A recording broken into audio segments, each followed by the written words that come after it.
에스겔서 22장 1절에서 5절 말씀입니다.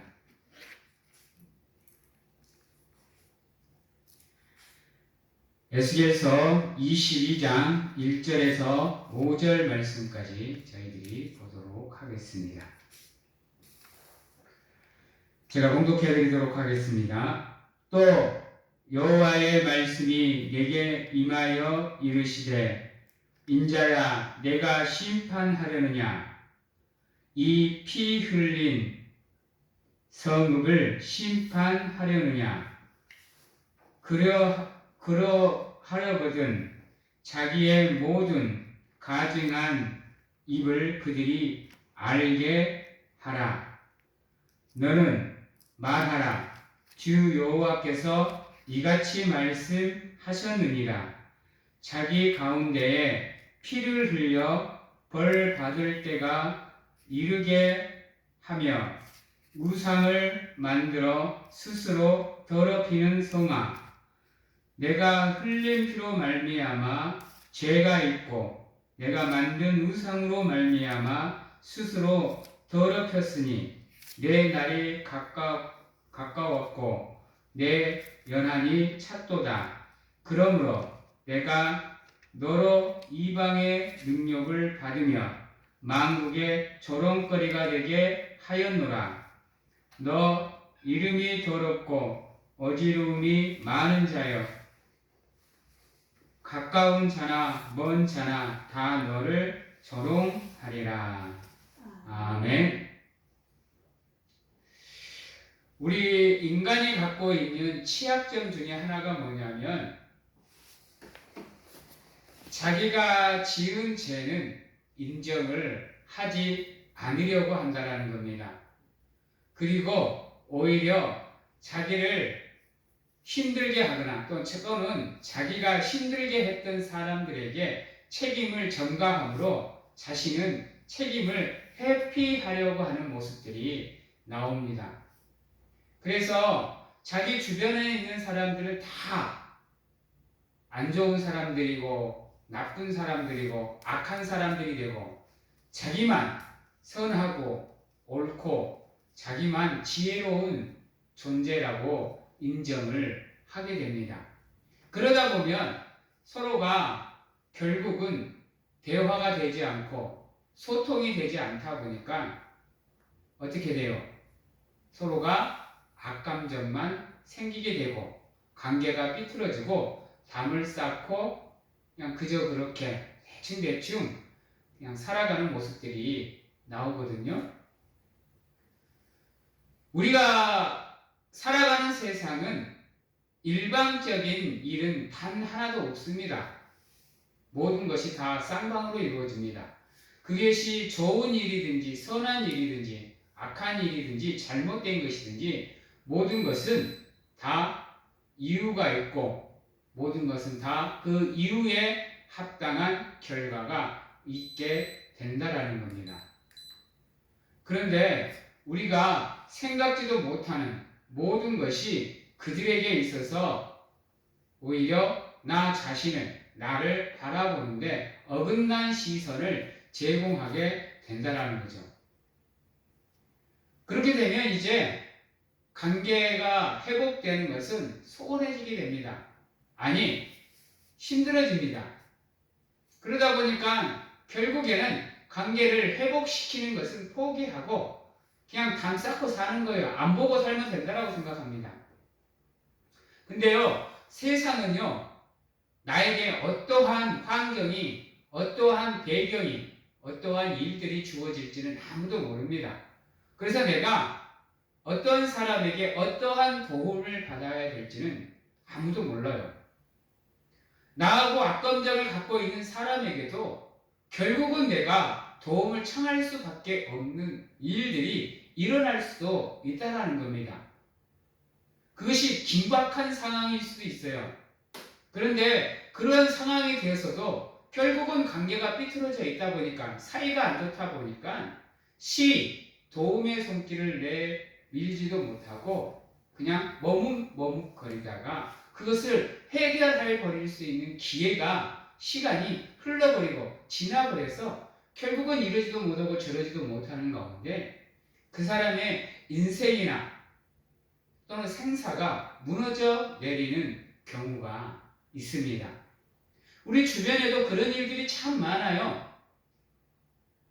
서로가 서로에게 아무렇게나 말하고 아무렇게나 행동을 하다 보니까 나는 몰라도 그것을 받는 사람은 알게 모르게 상처를 받고 있다 보니까 그러한 관계가 오히려 더 심화되어 버리는 경우가 많다라는 겁니다. 물론 그것을 알고 바꾸려고 하면 다행인데요. 아니면 아예 차라리 그걸 모르고 있으면 말을 않겠는데 알고도 그것을 바꾸지 않으려고 하는 모습들이 나와요.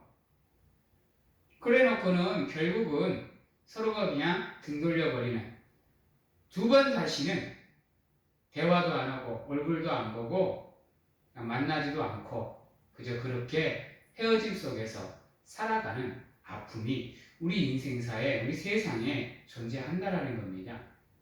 이게 국가적으로도 되게 중요한 문제입니다. 지금 세상이 얼마나 많이 어지럽습니까? 근데 우리나라 같은 경우를 보면 도움을 준 나라는, 우리나라는 끝까지 도와줍니다. 지금 터키 같은 경우를 보십시오. 터키는 우리나라 6.25 참전국입니다. 그러다 보니까 지금 터키가 위기에 빠져 있을 때 우리나라 국민들이 도와주는 모습들이 나와요. 산불이 나니까 그 나라에 묘목을 기부해주고 또는 구호성금을 전달해주기도 하고, 또 이번에는 터키가 홍수가 났다고 합니다. 그러니까 또 그것에 대해서 도와줘야 된다라고 국민들이 지금 들고 일어섰대요. 근데 일본 같은 경우는 어때요?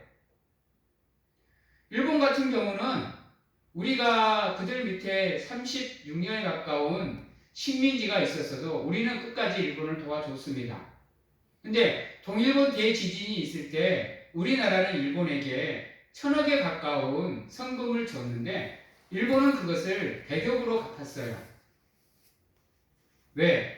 자기 나라에 도와준 나라 이름을 발표하면서 우리나라만 쏙 빼버렸어요. 우리나라는 일본에게 도와준데 약 1000억 가까이 도와줬기 때문에 5손가락 안에 드는 엄청난 성금을 보내준 나라예요. 그러다 보니까 지금 일본이 산사태로, 태풍으로, 홍수로, 폭염으로, 코로나로 고통을 받고 있을 때 우리나라는 어때요? 관심도 안 가져요. 도움의 손길도 안 줍니다. 터키하고는 전혀 다른 모습이 지금 나오고 있는 거예요. 근데 일본은요, 우리나라를 씹지 않으면 안 되는 나라예요. 이렇게 관계가 한번 삐뚤어지면 그때부터는 답이 없는 거예요. 그래서 우리는요, 늘 조심해야 되는 거예요. 특히 하나님을 믿는 백성들끼리는 더더욱 조심해야 되는 겁니다.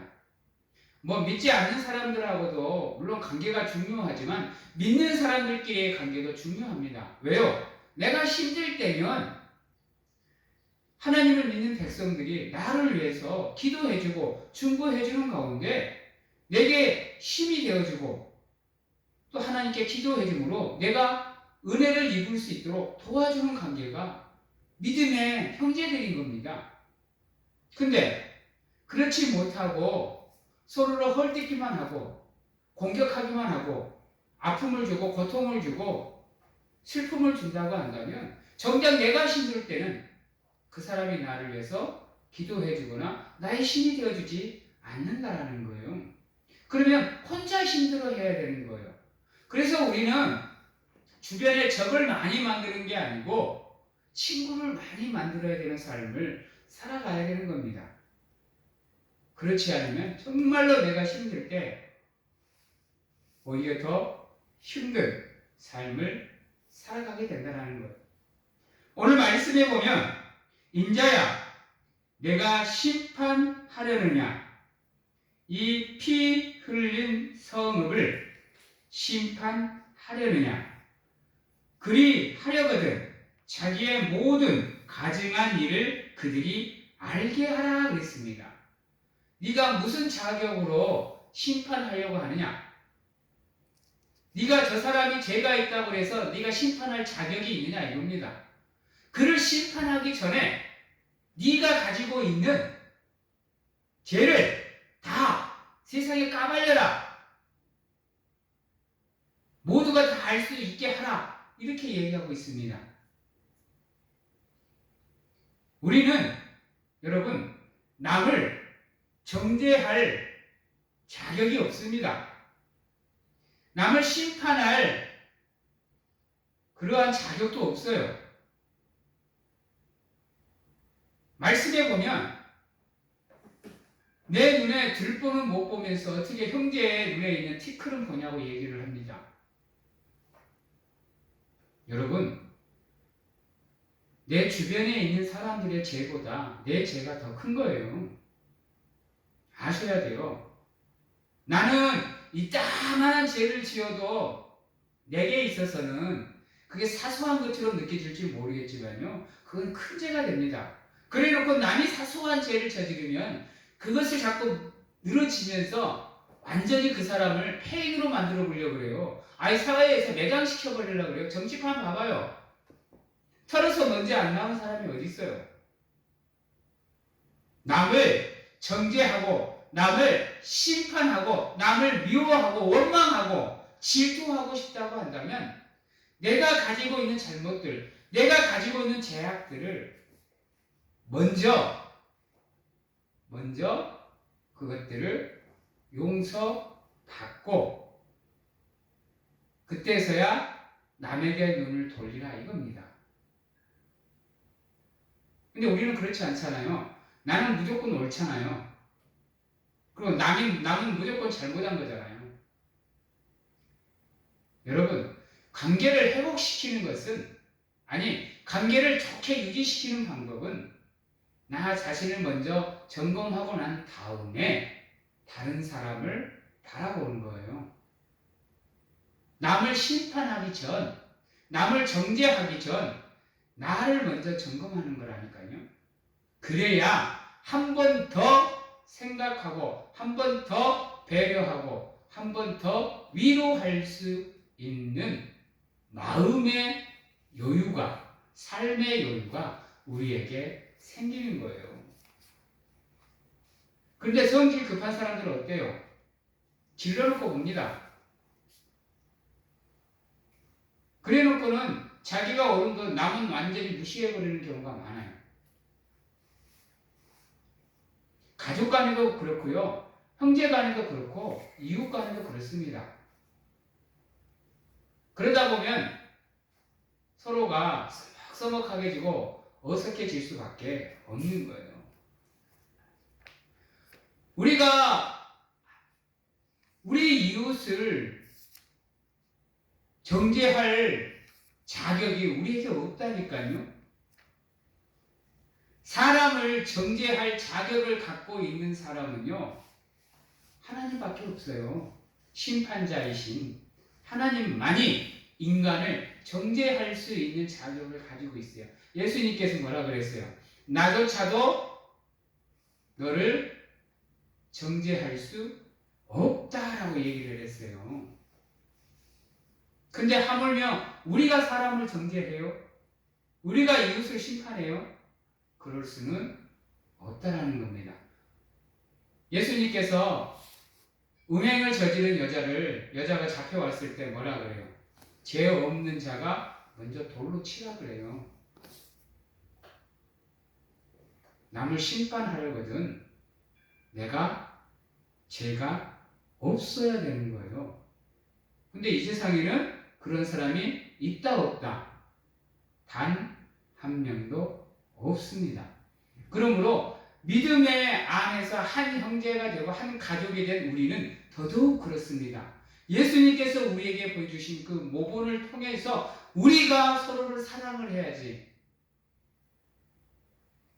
그렇지 않고 원망하고 시기하고 질투한다고 한다면 우리는 성령이 힘써 지키게 한 하나됨을 절대로 이룰 수가 없다라는 겁니다. 그렇게 되면 주의 몸된 이 교회를 올바로 세워갈 수가 없는 거죠. 우리의 가정도 마찬가지고 세상에서 살아가는 우리의 삶의 모든 관계, 모든 사이가 다 똑같습니다.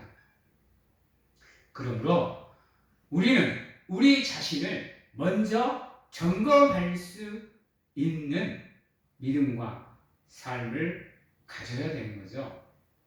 그래야 우리는 우리가 죄를 지을 수 있는 그러한 조건을 만들지 않을 수가 있다라는 겁니다.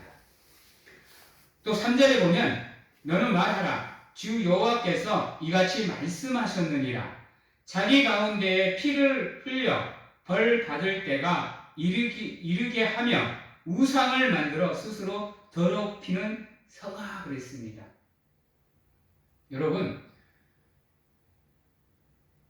제 앞에서 자유로울 사람은 단 한 명도 없습니다. 특히 사람이라면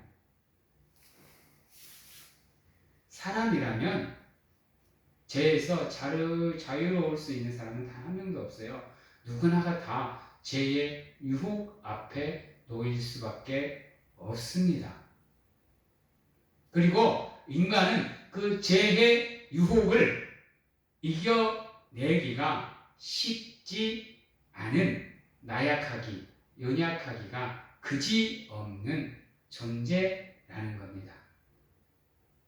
그러기에 늘 우리는 조심해야 되는 거예요. 조심하고 또 조심해서 우리가 알고도 모르고도 죄를 짓지 않기 위해서 매 순간 나 자신을 준비하고 점검해 나가야 되는 겁니다. 그러기 위해서 죽을 힘을 다해서 노력을 해야 되는 거죠. 그렇지 않으면 인간은 누구나 다 죄에 빠질 수밖에 없는 존재입니다. 그만큼 사탄의 유혹은 무서운 겁니다. 인간이 막아낼 수 있는 게 아니에요. 여러분도 아시겠지만 사탄이 우리에게 유혹으로 다가올 때는요, 무서운 걸로 공포스러운 존재로 안 다가와요. 아름다운 존재로 좋게 포장하고 선하게 포장해서 우리에게 다가옵니다. 그러기에 우리가 믿음 위에 굳건하게 서 있지 않으면요, 그것을 구별해내기가 쉽지 않아요. 그러다 보니까 우리도 모르는 사이에 죄 가운데 빠질 수밖에 없어요. 우리 인생 봐봐요. 걷지 말아야 될 길을 걸어야 될 때가 있다니까요. 여러분, 그게 악한 일인 줄 알면서도 해야 되는 때가 우리에게 주어져요. 그것을 이겨내고 극복해내고 그것을 승리해내기가 쉽지 않아요. 왜요? 인간은 지극히 이기적인 동물이기 때문이에요. 내 가족을 위해서는요, 남을 밟아야 된다니까요. 내 가족을 위해서는 남을 희생시켜야 돼요. 재난 영화들을 봐봐요. 내 가족을 살리기 위해서는요, 다른 사람의 생명을 포기해야 되는 장면들이 얼마나 많이 나와요. 그들을 살리면 내 가족이 죽는다니까요. 이러한 상황들이 내게 주어진다라고 한번 생각을 해보세요. 내 가족을 헌신하고 다른 사람을 구할 수 있는지요. 그래서 우리가 나 자신을 점검할 때 가장 중요한 게 뭐냐? 바로 예수 그리스도의 삶을 들여다 볼 수 있는 믿음의 지혜가 우리에게 있어야 되는 겁니다. 헌신적인 사랑, 희생적인 사랑으로 자신의 모든 것을 다 포기하고 우리를 위해서 자신을 내어주신 그 예수 그리스도의 사랑이 우리의 믿음에, 우리의 삶에 가득 채워질 때만이 우리는 우리 자신을 들여다볼 수 있는 믿음의 시선을 갖게 되는 거예요. 세상의 관점으로 내 관점으로는 절대로 나를 바라볼 수 없어요. 그래서 막 뭔가에 문제가 있어서 막 방황하는 우리들을 바라볼 때면 그 당사자들은 뭐가 문제인지를 답을 못 찾는다니까요. 그래서 우리는 어떻게 해요? 우리 주변 사람한테 물어보잖아요. 제 3자한테 물어보잖아요. 야, 네가 바라볼 때 내가 뭐가 문제니? 우리 사이에 뭐가 문제가 있니? 라고 물어보면 그 사람은 그 문제점에 대한 문제들을 지적을 해주잖아요. 이게 문제라고 누구 둘은 너도 이게 문제고 너도 이게 문제니까 너네들이 이렇게 하면 해결이 될 것 같은데 너네들이 그걸 모른다라고 가르쳐 주잖아요. 그래서 우리가 우리 삶의 문제를 들여다보고 싶다면, 우리 안에 우상이 있고 죄가 있는지를 알고 싶다면 우리는 누구에게 물어봐야 되는 거예요? 하나님께 물어봐야 되는 거예요. 예수님의 심장을 가지고 예수님의 마음을 가지고 하나님의 사랑을 가지고 그분의 말씀에 빗대어서 우리의 삶을 들여다볼 수 있는 우리가 되어야 되는 거죠. 그래야 우리를 온전히 점검할 수 있는 겁니다. 그래서 오늘 말씀에 보면 하나님께서 말씀을 하실 때 뭐라고 얘기하는 거예요? 여호와의 말씀이, 또 3절에 보면 너는 말하라 주 여호와께서 이같이 말씀하셨느니라고 얘기하는 거예요. 여러분, 내가 어떠한 삶을 살고 있는지, 선한 삶을 살고 있는지, 믿음의 삶을 살고 있는지, 아니면 죄의 길에 들어서 있는지, 악한 삶을 살고 있는지를 우리가 알 수 있는 방법은 우리의 삶이 말씀으로 뭐 하는 거예요? 돌이키고 돌아가는 거예요. 그리고 그 말씀을 거울 삼아서 그 기준에 우리의 삶을 빗대는 겁니다. 그럴 때만이 온전히 우리의 삶을 돌아볼 수 있고 점검할 수 있고 나 자신을 바꾸기 위해서 노력할 수가 있다라는 겁니다. 오늘 말씀 4절에 보면 내가 흘린 피로 말미암아 죄가 있고 내가 만든 우상으로 말미암아 스스로 더럽혔으니 내 날이 가까웠고 내 연한이 찼도다라고 얘기합니다. 그러므로 내가 너로 이방의 능력을 받으며 만국의 조롱거리가 되게 하였도다라고 얘기합니다. 우리가 잘못된 삶을 살고 있음에도 불구하고 우리가 알지 못하고 깨달지 못하고 그 삶 속에서 그대로 머물러 살아간다고 한다면 하나님께서 우리를 구원의 길에서 놓아버리겠다라는 말입니다. 내 날이 가까웠고 내 연한이 찼다라는 것은 죽음을 얘기하는 겁니다. 그리고 이방에게 능욕을 받게 할 것이고 만국의 조롱거리가 되게 할 거라고 얘기하는 겁니다. 그러므로 우리가 우리의 삶을 하나님의 말씀에 빗대어서 우리의 삶을 점검하고 바꿔야 되는 이유가 여기에 있습니다. 우리가 차지도 않고 뜨겁지도 않은 삶을 살면, 미지뜨뜨한 삶을 살면 하나님께서 하나님의 입에서 토하여 버리겠다라고 그랬습니다. 내쳐버리겠다라고 그랬습니다. 버려버리겠다라고 말씀하고 계시는 겁니다.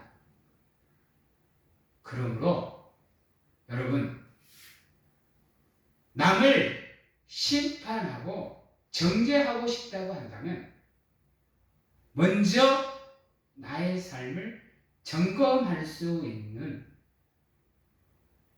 성도님들이 되시고 그로 인해서 남을 돌아볼 수 있는 우리가 되어야 되고요.